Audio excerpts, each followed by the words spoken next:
Alors pour cette vidéo sur Katia, je vais vous montrer comment utiliser l'outil Révolution dans Part Design et également faire une esquisse minimale afin de cette fois-ci dessiner une roue de voiture.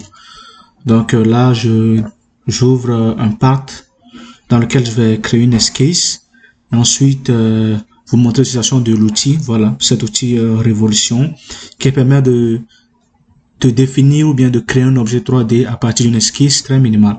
Du coup, je sélectionne un plan comme d'habitude et je pars pour dessiner l'esquisse.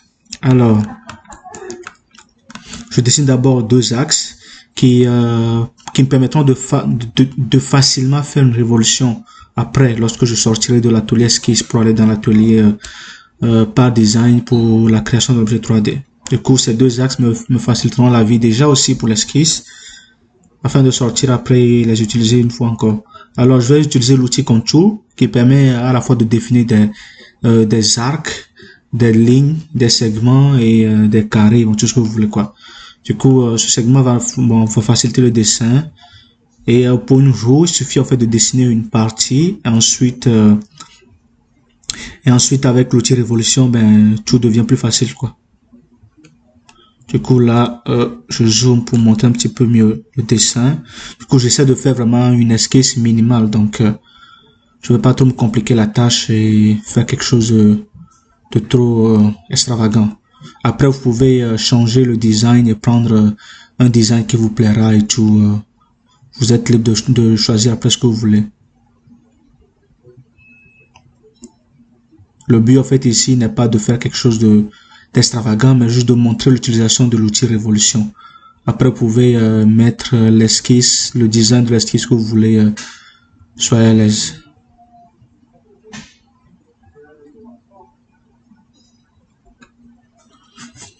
Alors, une fois que j'ai ça, il faut que je crée l'intérieur de la roue. Du coup, je pars toujours sur mon outil esquisse pour créer l'intérieur de la roue. Voilà. Là. Voilà. Voilà. Je reviens en arrière, CTRL Z, très simplement. On revient en arrière.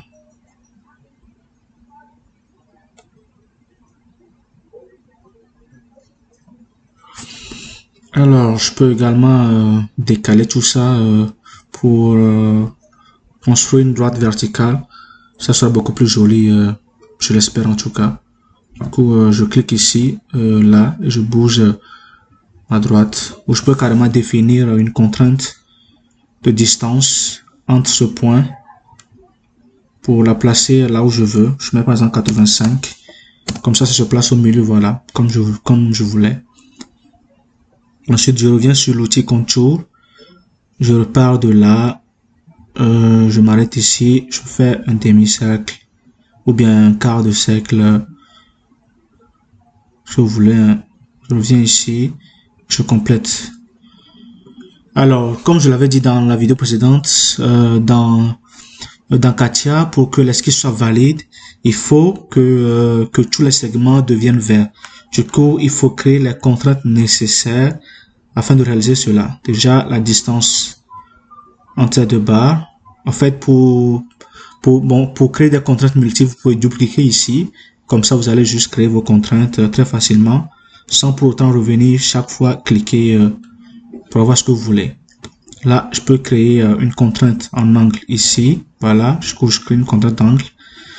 Je crée une contrainte de distance entre ces deux droites. Voilà.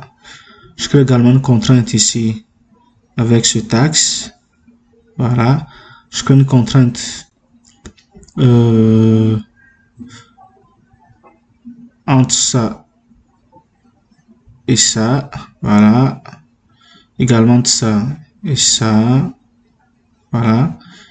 Et il y a aussi une contrainte là, mais apparemment c'est pas nécessaire. Du coup, je fais la touche échappe, je reviens, je redouble-clique. Ensuite, entre ça et ça, voilà, entre ça et ça, voilà. Du coup, je crée aussi une contrainte de distance là, voilà.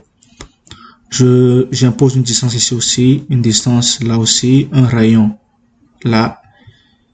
distance là. Alors, en fait, vous allez continuer ainsi de suite jusqu'à avoir une esquisse qui est totalement verte. Du coup, là, une fois que je suis arrivé à ce niveau, ben, je vais créer une symétrie de tout ça. Je vais créer une symétrie de tous les segments que je viens de dessiner avec l'outil miroir. Et je sélectionne l'axe de symétrie. Une fois que je sélectionne l'axe, ben, on voit que l'objet devient symétrique par rapport à l'axe vertical. Maintenant, pour utiliser l'outil révolution afin de créer la roue, ben, je retourne, je sors de l'esquisse et je viens dans l'atelier part et puis je sélectionne l'outil révolution qui va me faire une révolution autour de l'axe horizontal afin de créer la roue dont je parle. Là, je fais un aperçu et je fais OK. Vous voyez déjà que nous avons une roue. Le design n'est pas aussi exceptionnel, mais c'est déjà un début. Vous pouvez mettre le design que vous voulez après la compléter. Là, vous remarquez bien le creux qui est à l'intérieur ici. À partir d'une esquisse minimale et des outils de CATIA, ben, nous avons créé une roue. Alors, cette roue ressemble plus aux roues des Formula One et tout. Donc, pour ceux qui suivent les courses de Formula, ben, vous allez vite remarquer que la roue est assez large pour utiliser dans ce genre de design de voiture. Bon, du coup, je vous remercie pour avoir suivi la vidéo et à une prochaine vidéo.